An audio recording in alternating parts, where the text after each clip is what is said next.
I'm Ankit and you're watching the Indian Express analysis on StudyIQ IS English channel. Now today is 8th of February. Also the counting currently is going on in Delhi. So please pay attention to this class as this is more important as if you want to clear the prelims exam or not. Now in this lecture we provide you with the analysis of daily newspaper articles along with practice MCQs as well as mains question so as to inculcate the habit of practicing your knowledge into an exam like scenario.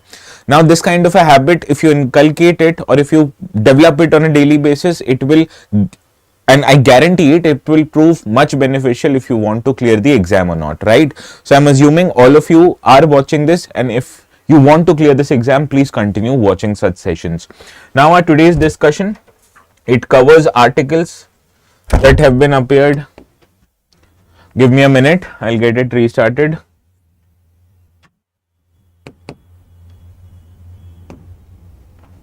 Now yes, today's article, it is covering, or today's discussion, it will cover 6 important articles that have appeared in the newspaper. We'll start off with the debate that the Supreme Court is currently undertaking.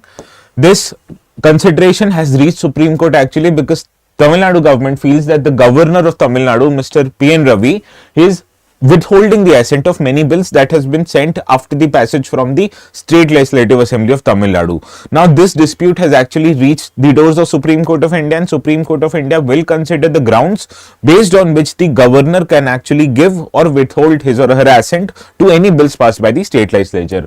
Now these kind of a article deals with Article 200 of the Indian Constitution, so it is important from polity syllabus, which makes it a part of GS paper 2. Understood? Then we'll be following with another article also appeared in the explain section, and it tells about the yesterday's decision of the RBI, which is India's central bank, that it has decided to cut the policy rate, also known as repo rate. Now how such changes in repo rate impacts Indian economy in general, that will be the subject of our today's discussion, and such kind of a discussion is important from GS paper 3, which is a part of economy syllabus, right? So therefore we'll be covering this article also. Then we'll be moving forward with the third article known as donkey route. Now this donkey route is actually in question because many Indians who illegally migrate into US, they use these kind of donkey routes to enter US illegally. Now these immigrants, they have been faced with deportation into India.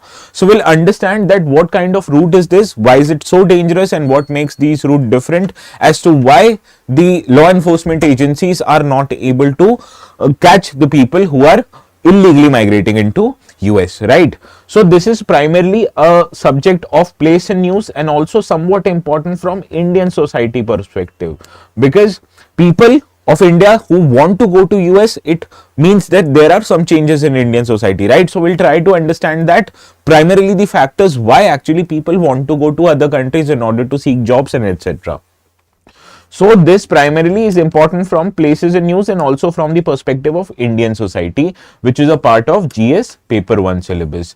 Then we'll be dealing with the issue of marine heat waves, as intense marine heat waves have been reported near the coast of Australia, and it has resulted into death of thousands of fishes.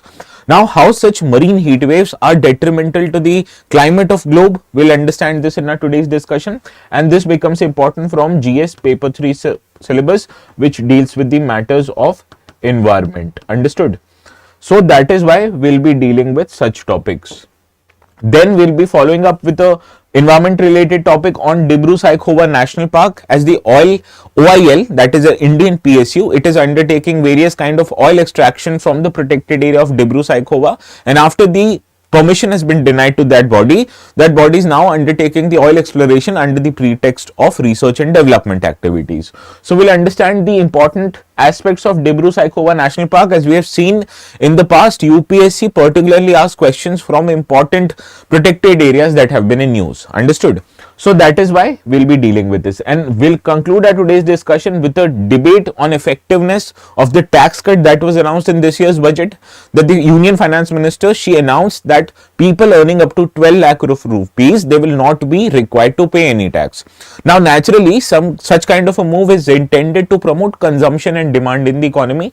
However, it is not as straightforward as it might seem. So we'll understanding both the arguments in favor and arguments against such cuts and how it can actually positively or negatively impact India's economy. So this is important from GS paper 3 perspective, because mobilization of resources by the government is mentioned in the syllabus directly, and taxes are an attempt by the government to mobilize resources. Understood? So these all will be covering today. Now, every day, or like every day, I'll be uploading the notes on this particular Telegram channel called as ATS Live. So you can either search ATS Live on the top right hand corner of the search bar that is there on the Telegram app, or also you can scan this particular QR code and it will take you directly to my Telegram channel. Now, good morning Siddharam, good morning Bulbul, good morning Deepak. Voice, mic not very clear. Is it clear right now? Baga Spinks, good morning Neetu, good morning Baga. Now let us try to solve our practice question that I gave you yesterday. This practice question, if you don't remember, it was a previous year question in the prelims that appeared in 2016. The term intended nationally determined contributions is sometimes seen in the news in context of what? Now, our yesterday's discussions pertain to India's climate change negotiations, or how India is trying to change its climate policy. So we understood that NDCs are a commitment that are given by the governments into the UNFCCC, so as to what kind of measures it will take in order to reduce the amount of greenhouse gases or to reduce the impact on climate due to its economic activity. So therefore it is a plan of action outlined by the countries of the world to combat climate change. Therefore option B is the right answer to this question.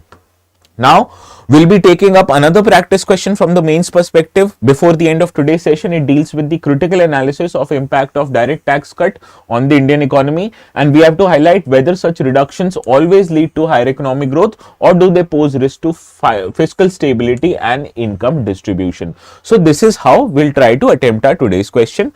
Please stay tuned if you want to know how to write such questions. Now we'll start our today's discussion with the first article which appeared in the explain section of today's newspaper on page 14 today, and it highlights that what issues will the Supreme Court consider in the Tamil Nadu government and governor dispute case. Now such is an important part of polity syllabus because it deals with the powers of governor and how it can actually give or withdraw his accent to any bill which has been passed by state legislature. So it is a part of polity syllabus, therefore I have written GS paper 2 here as a relevant subject for this particular article. Now let us try to understand the context. Now Supreme Court, it is hearing currently the petitions which is filed by Tamil Nadu government, and it has raised question on the fact that whether or not the governor is truly in its power to legislate or to actually reject any bill which is passed by the state legislature. Now the state has argued that the prolonged delay in acting upon bills by the governor of Tamil Nadu is actually against the very system of democracy, as it will otherwise fail in the country. Now is the demand or is the petition of Tamil Nadu government exaggerated? We'll try to find out in our today's discussion. Now actually let us try to understand what is actually the governor's role in the process of lawmaking. Now the constitution, it envisages the office of governor actually as a non-political or a apolitical entity. Rather, the office of governor is actually the de jure head of the state government, and actually in reality the original head of the state government is the chief minister of the state. Now broadly the governor is actually bound by the aid and advice of Council of Ministers, which is led by who? Which is led by Chief Minister. And there are few exceptions in which the governor of the state can act on its or his or her own discretion rather than following the aid and advice of Council of Ministers. These are recommending the imposition of President's rule, which is provided under Article 356 of the Indian Constitution, or in granting assent to the bills, which is provided under Article 200. Also, there are situational discretion which is available to the governor, that what if governor wants to send this bill to the president? This is also a discretionary power of the governor, and in that case he is not bound by the aid and advice of the Council of Ministers. Understood? Now let us understand what the Article 200 actually tells us about the governor's power in lawmaking. Now after a bill has been passed by the state assembly, it is passed to the governor, so as to governor should sign that bill, and after signing of that bill only the bill will become an act. Now this is dealt with in Article 200 of the Indian Constitution, and it envisages three scenarios which the government or which the governor can actually decide upon. First of all, the governor can give his permission or assent to the bill, in which case the bill becomes actually a law. Understood? But also the governor has an option to withhold his assent, and in that case he sends the bill back for the state legislative assembly for its own consideration. Now there is a case that state legislative assembly might send the bill back in its original form or in its modified form back to the governor. So we'll understand this in the next slide. Also, there is a third consideration mentioned in the Article 200, that the governor can also decide to reserve the bill for the consideration of the President of India, and in that case the future correspondence is between the President of India and the state government, and the governor becomes or opts out of this consideration. So these are three scenarios as told or as mentioned in the Article 200 of the Constitution. Now I said, right, the governor also has an option to send it back for the state assembly to reconsider, right? So let us try to consider that. Now if the governor withholds his or her assent and sends the bill back for the reconsideration of the state assembly, and the state legislative assembly passes the bill back again on its original form or it modifies it, in that case the governor has no option rather to give his assent on the bill. So this actually is a mandatory decision on the governor, that after the legislative assembly sends the bill back to the governor, he has no other option but to give his permission or his assent to the bill. Now the state government of Tamil Nadu, it has actually raised concern on the fact that the governor has repeatedly withdraw or withholded his assent, and it has also delayed in passage of the bill which has been presented to it by the state assembly, and naturally this dispute has reached to the apex court of the country, which is the Supreme Court of India. Now issues that the Supreme Court of India is expected to reconsider. Now, does assent mean approval or support? Assent means approval. That means if the governor signs on the bill, that means he has given his assent, or withholding the assent means he has not signed the bill. Or precedent consideration. I don't know what you are talking about, Bulbul. Please elaborate. Yes. Now let us understand, now that the case has now reached the Supreme Court of India, what the Supreme Court of India will consider before giving his or own discretion or own judgment. Now the Supreme Court of India, it actually will consider if the governor has the authority actually to withhold the assent for the second time also after the state assembly is presenting the bill in its original or in its modified form to the governor, especially when governor does not reserve the bill for the president.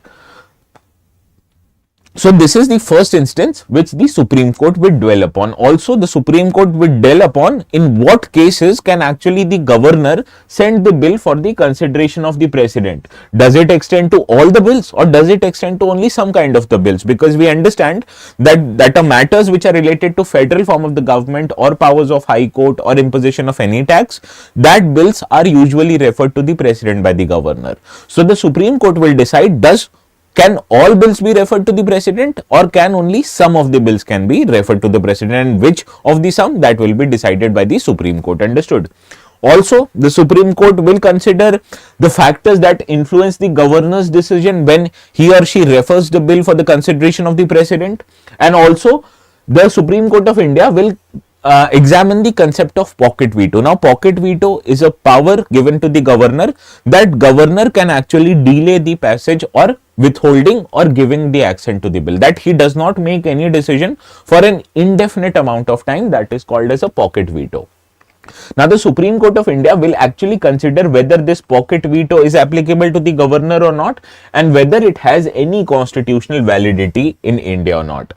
Additionally, the Supreme Court of India also will consider if there should be actually any time frame for the governor to give the assent, or whether or not the governor can actually delay the process of assent for an indefinite amount of time.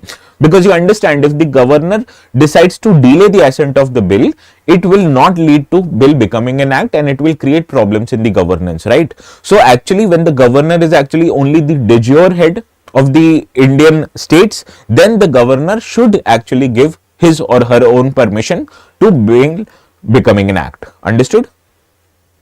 Sir, veto and pocket veto difference, please. Now, veto is actually a power given to the state's head of the states or head of India, that is the president.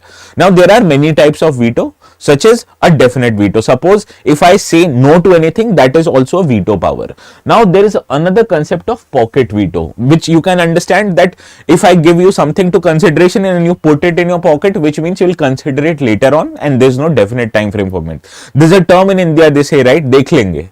This is what pocket veto is, that the governor is saying, I'll see it in my own time and please do not bother me again. So this actually allows the governor to withhold his assent or even delay his assent for an indefinite amount of time. I hope this makes it clear for Baga swings, right?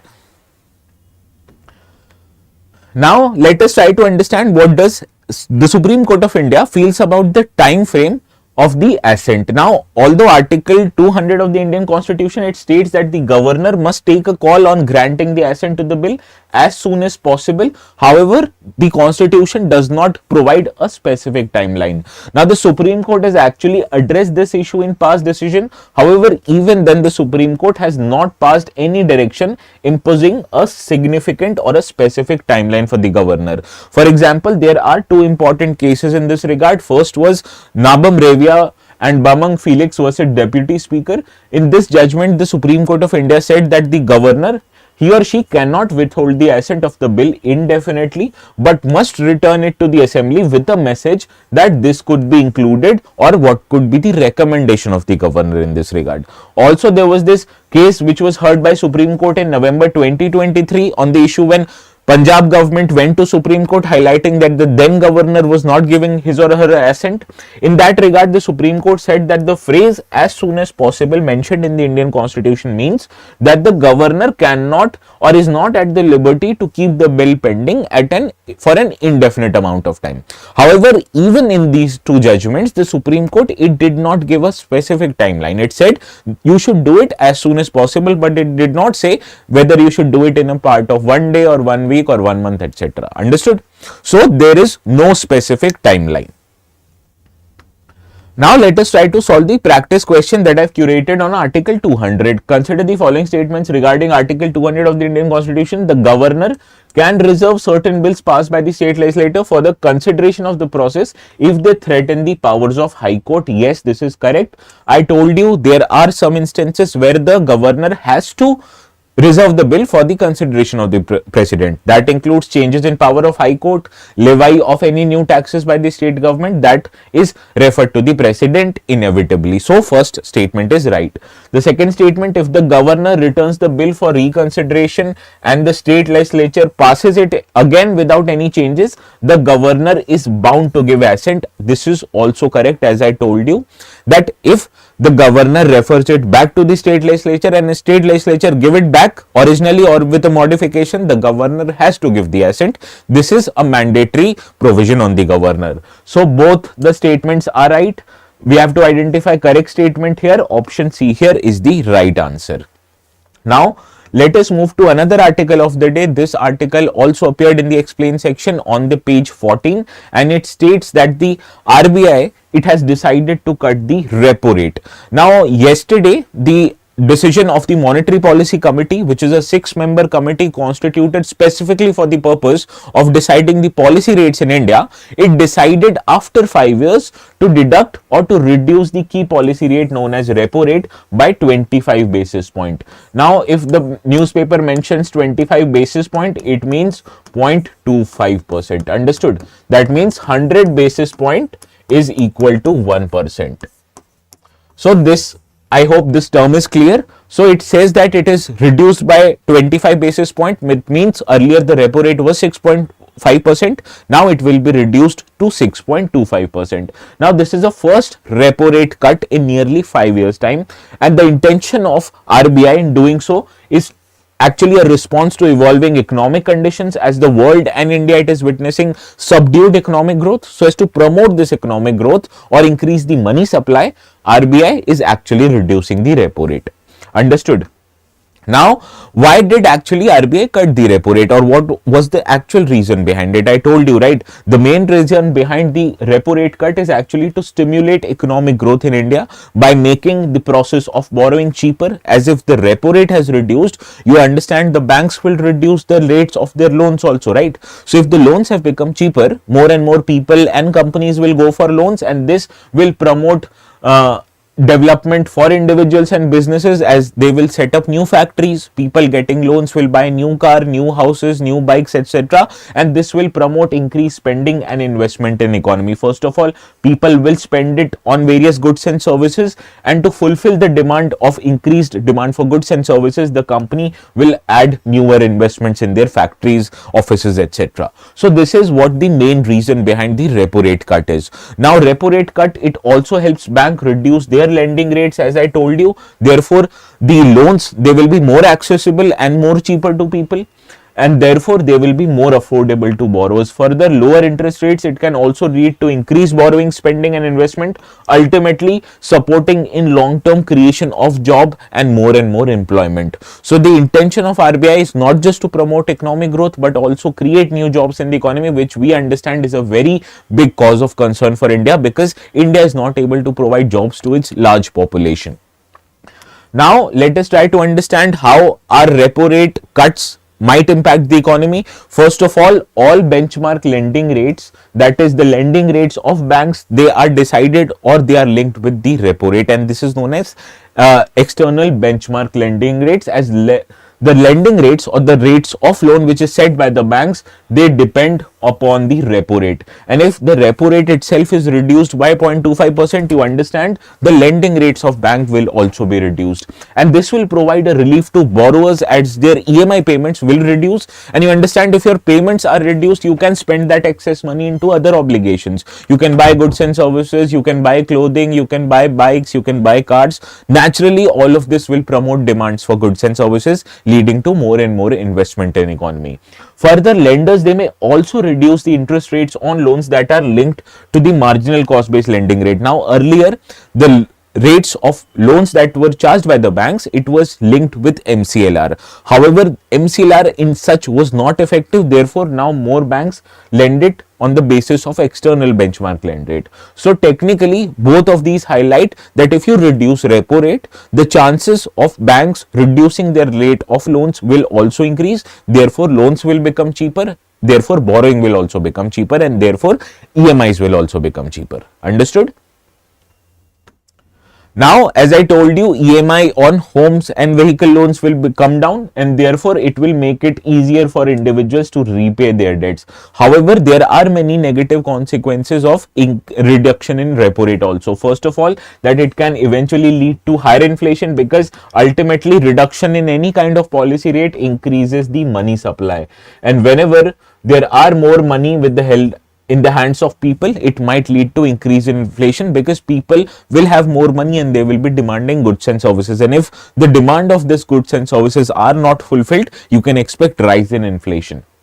Also, it can reduce the interests earned on savings. As we understand, many section of people, particularly senior citizens, they deposit their money into instruments such as fixed deposits.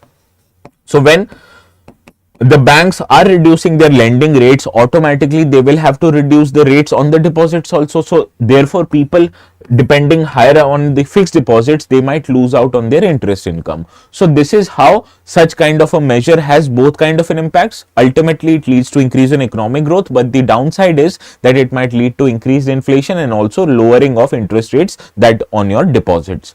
Now, RBI decisions to cut the repo rate, it actually depends on various factors. Primary factor is inflation. However, as we understood that the inflation currently, or it is expected to become 4.5% in this financial year, therefore RBI is now prioritizing economic growth by reduction of the repo rate. Also, global economic trends have highlighted that many banks, including the Federal Reserve of United States, they have reduced their lending rates so as to promote increased economic growth in their economy. So RBI does not want to leave behind India doing that, and therefore it has also promoting economic growth. So this was the impact of how reduction in repo rate can actually promote economic growth, and also the downsides of it, that it might lead to increased inflation. Now let us solve another question. Consider the following statements regarding Reserve Bank of India. A reduction in repo rate by the RBI makes borrowing cheaper for commercial banks, which can lead to increased lending and economic growth. I told you, right? It is directly linked to economic growth, and therefore RBI has reduced the repo rate. Now, a repo rate cut always leads to an immediate decrease in inflation as lower interest rates reduce consumer spending. Now, it is incorrect, as the lower interest rates promote spending. However, as there will be more demand for goods and services as the money supply has increased, so you can also expect the inflation, it can rise. Understood? So, if we say it always leads to cut in inflation, it will be incorrect. So, second statement here is absolutely incorrect. First one was right. We had to identify correct statement. So, option A here is the right answer. Now, if you're liking this video, please a honest request from my side, do not forget to hit the thumbs up button in this video, and also do not forget to add your good comments into the comment section after this video ends, as this kind of a activity on our video, it helps our video reach more and more audiences. So you understand, if our hard work reaches more audience, it will give us more and more encouragement to do such kind of a video on a daily basis. So please do that, a honest request from my side. Now, this next article will be talking about donkey. Now, I'm not be talking about the Rajkumar Hirani movie which starred Shah Rukh Khan, but I will be talking about the route or the subject of this movie that highlights the use of donkey routes, in Hindi known as donkey routes, for the illegal immigration into various countries. And this article actually appeared in today's Explain section, which is also on page 14, and it deals with the issue of Indian society in general. Hence, I have written here GS paper 1. This is GS paper 1. It is relevant from Indian society perspective, because there are changes in Indian society, as we have seen recently. More and more people, they are wanting to go to foreign countries even on the cost of getting there illegally, right? So the context of today's article is actually many Indians, they were deported recently from US after US caught them as an illegal migrant there, and they used the route following multiple countries, which is also known as donkey route. Now, why such attempts are dangerous, we'll understand this in our today's discussion. Now, if you can see from this map, donkey route actually means that people take various routes, that they move from India to Southeast Asia, they move from Southeast Asia to Africa, to Latin America, eventually using this route to reach Mexico or US via the country of Mexico. So all of this route put together, which uses multiple countries just to get there ultimately to Western nations like US and Canada, it is known as donkey route. Now, there was this important screenshot which highlighted that people belonging to India, particularly Punjab, Haryana, etc., they take these donkey routes, as people located come to Delhi, and from Delhi they fly to Istanbul, ultimately reaching the South American, Central American countries like Guatemala, and from there they enter into United States illegally. So let us try to understand the route that they take usually with the help of a map. Now, the donkey route is actually the term used for journey of migrants that take through, or that is through Latin American countries, and ultimately they reach the US border. And this journey often begins in countries such as Ecuador, Bolivia, Guyana, which is located in Central America or even in Latin America. And they are known for their relatively easier visa process for Indian citizens. And travelers, they face the treacherous Darien Gap, which we have covered in our discussions few days back, as this Darien Gap is a stretch which is inhabitable and inhospitable terrain, as there are no infrastructure in the country. And also this Darien Gap consists of dense forest, which makes it quite difficult for people to navigate through it. Let us try to understand this route with the help of a map. Now, you can use many kind of apps such as Google Map to make things easier for you. Now, this is a picture where we are located here in New Delhi. Let me zoom out of it. Now, people from New Delhi, they take this route to Turkey here, right? And from Turkey, they fly to Central American countries like Ecuador and Guyana here. So these are the countries which provides for a visa-free access or a visa on arrival facility for Indians. So it is quite easier for Indians to reach here, countries like Ecuador, Guyana, etc., if you can see from this map clearly, right? So this is how they reach from India indirectly to these countries, and from this they go on a journey northwards using this particular route. Understood? So this is the route. Let me tell you with the help of annotation. Now this is the route actually from Ecuador and from Guyana. People actually transverse this narrow piece of land through Guatemala, and here is Panama. Now this exists, this area, or this is the area which I was talking about. As you can see, it has dense forest here. So this is the area known as Darien Gap. Now this is an inhospitable terrain which is filled with dense forest, swampy wetlands. So naturally traversing this area becomes very difficult, and we have seen that many people who are trying to emigrate north out of this area, they are eventually dead in this particular area because of the hostile terrain. Now after they are able to navigate through this terrain, they eventually move northwards through countries like Nicaragua to countries like Guatemala, ultimately reaching countries like Mexico and entering US south of from Mexico. So this is the process or the journey through which they take, and this is an inhospitable and a very difficult journey. Understood? So let us get back to our today's discussion.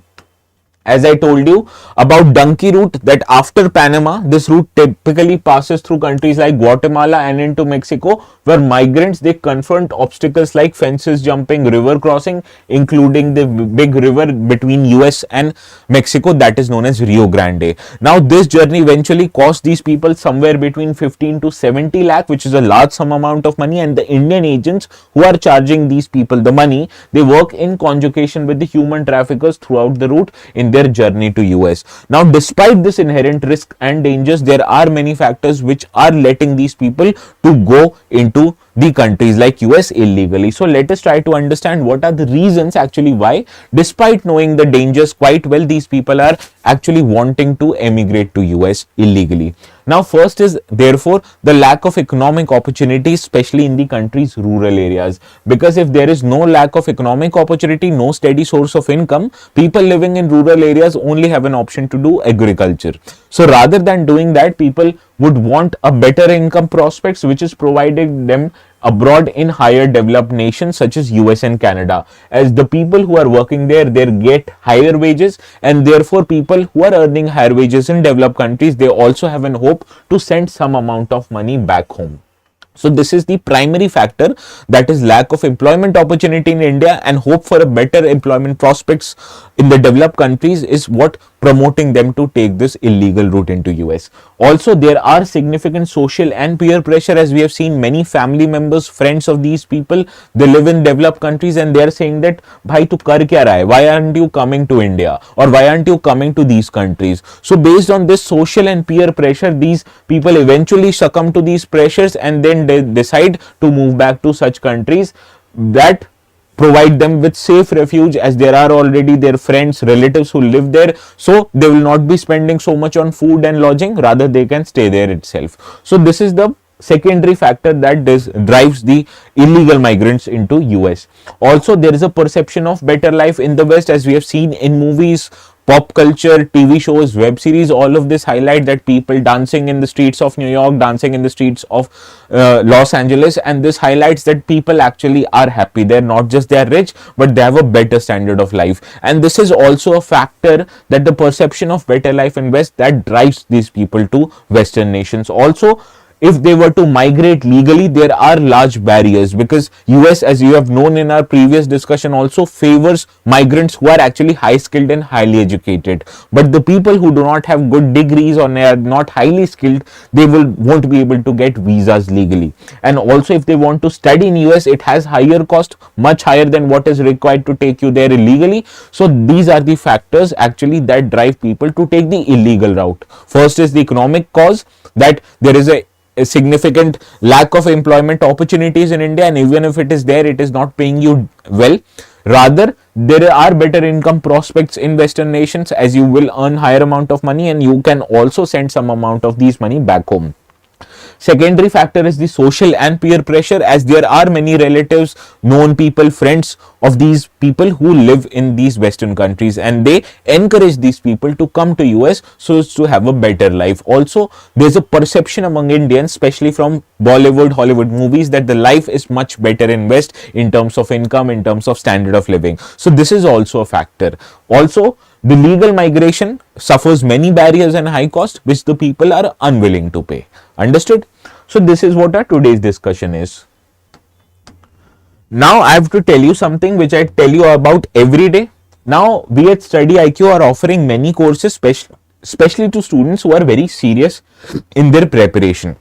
One of the courses that we offer is known as Sampoorn course. Now the Sampoorn, in Hindi it means complete. So in Sampoorn batch you will be provided with everything that is necessary for you to qualify this exam. You will be provided with study material, you will be provided with live lectures, you will be provided with doubt sessions so as to clear your doubts, and also to practice your learning you can opt for various prelims and mains test series in addition to numerous other benefits. Now currently it is available at 37,499, but using the code that is flashing on your screens below called as ATS Live, you can get it for much cheaper rate. Now as you can see, platinum course, which is the best course available for StudyIQ, is available at 37,499. But if you add promo code here and enter coupon code called as ATS Live, when you apply this code, you see the price reduces by 7,500 to 29,999. Similarly for gold, it is 1999 or 19,999. For silver it is 9,999. So please use the code ATS Live if you are registering for any courses in StudyIQ to get maximum discount and save your parents and your hard-earned money. Understood? Now let us get back to our today's discussion. This article actually appeared in yesterday's newspaper, but there were so many articles yesterday, I missed out on this one.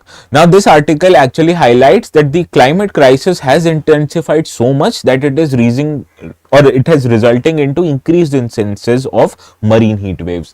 Now, marine heat waves are a part of environment syllabus, therefore, the relevance of this topic becomes relevant from GS paper 3 perspective.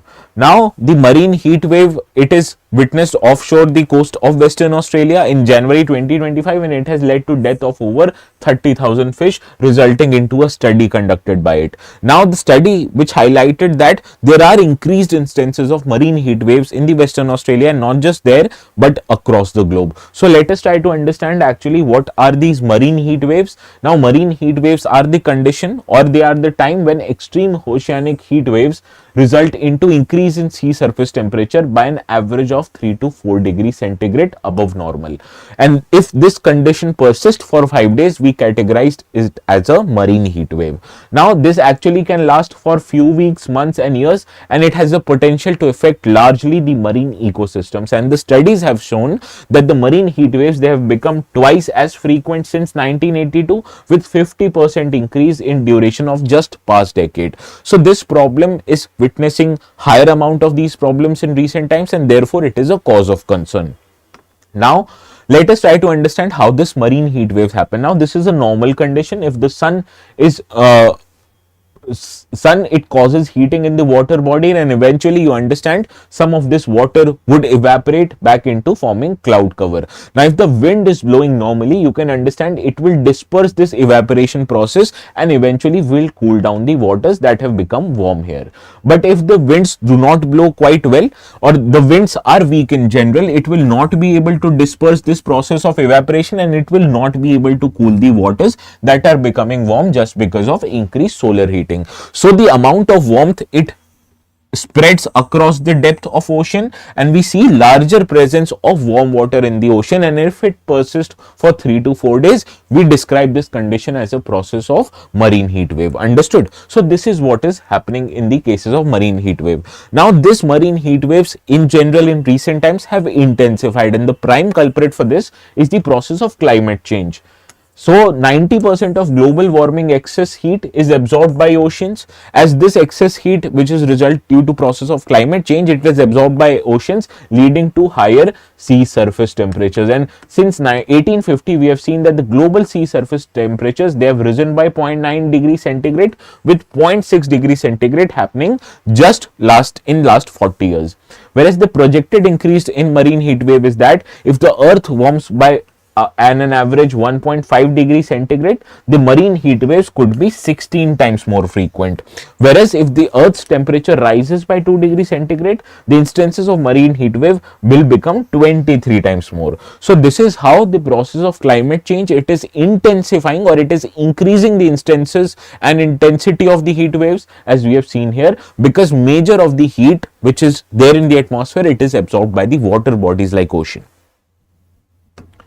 Now, Western Australia in particularly has seen increased anomalies, as in September 2024, it resulted into 1.2 degree above normal temperatures of the sea, whereas in the January 2025, the sea surface's temperature anomalies, it crossed 2 degree multiple times, and therefore it has worsened the instances of marine heat waves.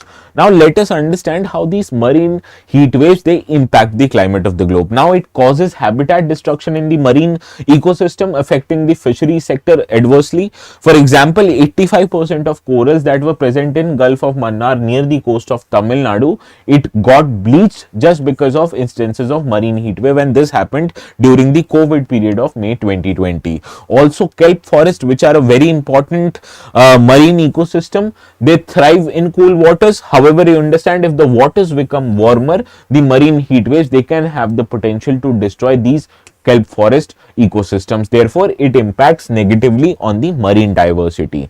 Also, the instances of coral bleaching, where increased heat or increased heat stress on the corals which exist in symbiotic relationship with zooxanthellae, actually they can undergo the process of bleaching, and it is incurred by the warmer waters, which stresses coral and it reduces their reproduction ability, thereby making them vulnerable to diseases and ultimately their death.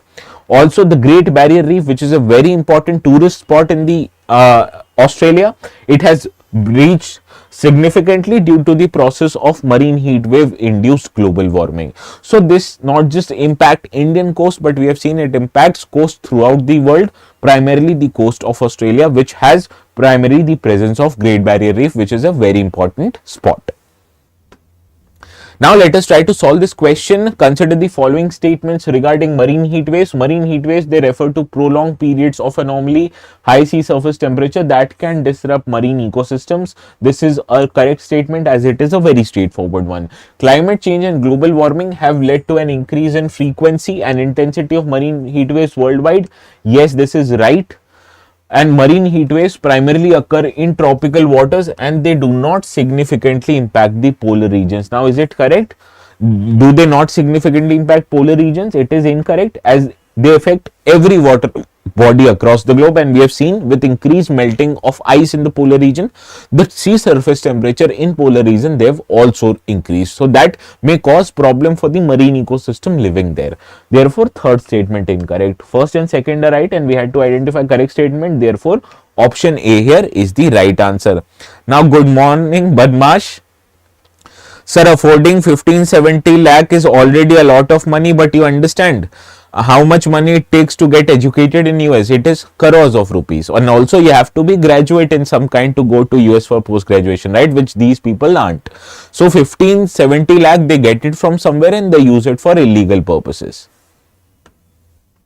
Now moving to another article. This one actually appeared in the Indian Express newspaper on the front page, and it stated that the Oil India Limited, which is a PSU, it was denied the permission to extract crude oil or from undertaking various activities into the Dibru-Saikhowa National Park. However, it has sought now the permission under the pretext of undertaking research and development. So the subject of our today's discussion is actually this Dibru-Saikhowa National Park, which is located in Assam.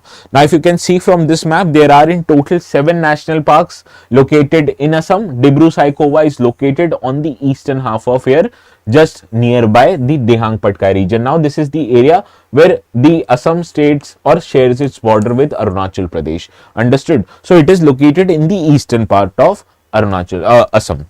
Now, as I told you, it is situated in the districts of Dibrugarh and Tinsukia, which is located in Assam, and it was declared as a national park back in 1999, and earlier it was categorized as a biosphere reserve in 1997.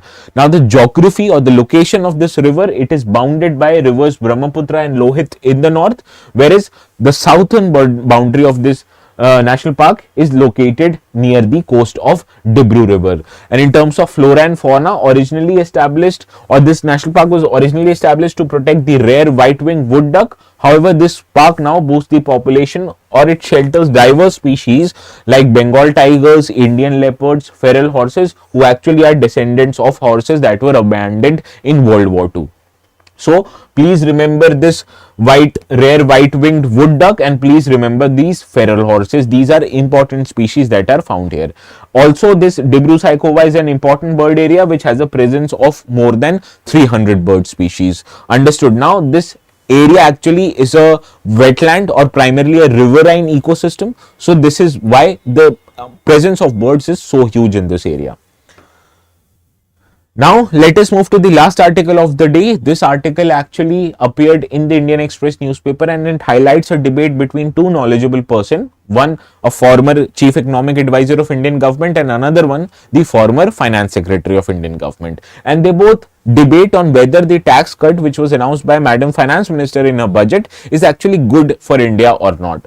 Now, this kind of a debate is important from GS paper 3, as in the syllabus you will highlight there is mentioned of a line called as mobilization of resources. And what are tax? It helps government mobilize financial resources. So therefore it is a part of GS paper 3 syllabus. Now, the context of I told you, right, there was a debate on whether the tax cut extended by Madam Finance Minister is good or not, or to what extent will this help drive consumption and economic growth in India. So let us try to understand the arguments, first of all, which are in favor of such tax cuts. Now, the first intention of such tax cuts is to increase the disposable income of people. As in the budget speech already, the Madam Finance Minister had said that the revenue foregone because of this measure is 1 lakh crore rupees. Now, this 1 lakh crore of rupees now, instead of in the hand of government, will be in the hand of people, and you understand people will spend this money in order to buy goods and services, and this will promote demand driven growth in India, as it will encourage businesses to expand their production and invest in new projects because people are demanding more and more goods and services. So in order to increase the supply, the businesses will want to increase their production capacity. So it will promote demand driven growth in addition to promoting more disposable income and more spending by household, and more investment by these businesses. It will lead further to job creation, which will boost incomes, and it will help sustain this consumption cycle. As more and more people will get jobs in factories, it will lead to increased income of their households, and naturally these households will increase their spending in the market. So this whole cycle of tax cut, it will lead to increased spending, it will lead to increased addition in capacity, and it will also fuel this increased demand of spending. So this is how this promotes a very virtuous cycle of investment in India. Further, this increased consumption, it is projected to raise India's GDP growth prospect by 2.7%. So this is how it will impact the prospects of Indian growth. Also, what is more important of this policy is that it addresses the lagging urban demand, because if you remember our previous sessions, I have told you that the growth in India, it is primarily driven by rural demand, which is because of good monsoons. However, as far as urban demand is concerned, we have seen that people do not have adequate amount of spare money to spend, and this was because of high tax incidences earlier. So understanding this problem, the government has actually reduced the tax burden on people, therefore promoting the urban demand in India. Understood? Now let us try to understand what are the arguments that say that these kind of tax cuts are not so effective. First is that it says that there will be limited benefits for the middle class, as it leaves out 2 to 3 crore people in the old tax regime, as the new benefits, they are only applicable into the new tax regime, right? So as there are 2.5 to 3 crore people currently in the old tax regime, and these kind of benefits will not be provided to them.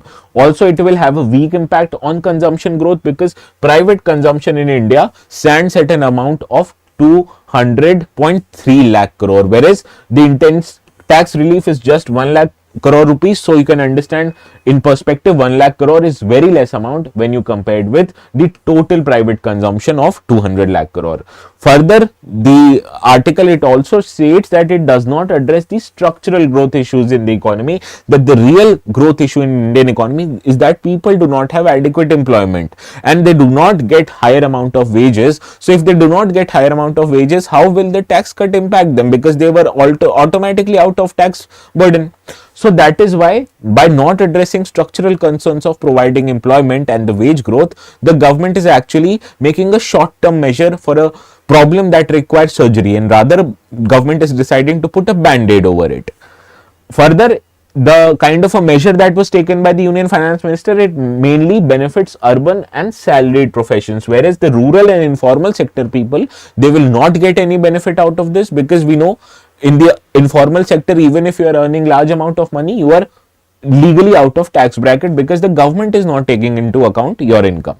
So these kind of an impact is primarily urban related, and it has the potential to increase the existing inequality in India. Understood? So this is the set of arguments that both highlight or that favor tax cut and that goes against tax cut. Now let us try to understand how to start or how to write this answer. Naturally, we'll divide our answer in three parts. Now first you will highlight the impact of tax cut, as it is primarily looking to improve the consumption, and it is also looking to improve the amount of disposable income that people have. So this is the primary intention of the tax cut measure, and by this you will start your introduction. Now how you will approach your body. Now your body would be divided between two parts: arguments in favor, as you will say it will provide, you will eventually use this slide to highlight the arguments in favor, that it increases disposable income, it leads to demand driven growth, it leads to more investment which will promote job creation, it raises GDP, and it addresses the urban rural gap in demand. Also you will write arguments against, as you will see it will increase inequality because it is primarily measured at the urban areas and not rural areas. You will say that it excludes people in old tax regime. You will also write that the amount is very small, just 1 lakh crore as against 200 lakh crore of total size of private consumption, and you will also write that it might lead to financial instability in the government finances because government is losing out on 1 lakh crore of taxable income. So this is how you will divide your answer into two parts. Now you will conclude your answer by stating the fact that as Indian economy was witnessing slower demand, therefore tax cut was very necessary. However, while doing so, the government should ensure to undertake structural reforms so as to address the causes of employment generation and wage growth, as ultimately promoting economic growth and ultimately leading to more employment generation. It will lead to better income for the government in future, and it will also promote India's growth in future. So this is how you will conclude your answer.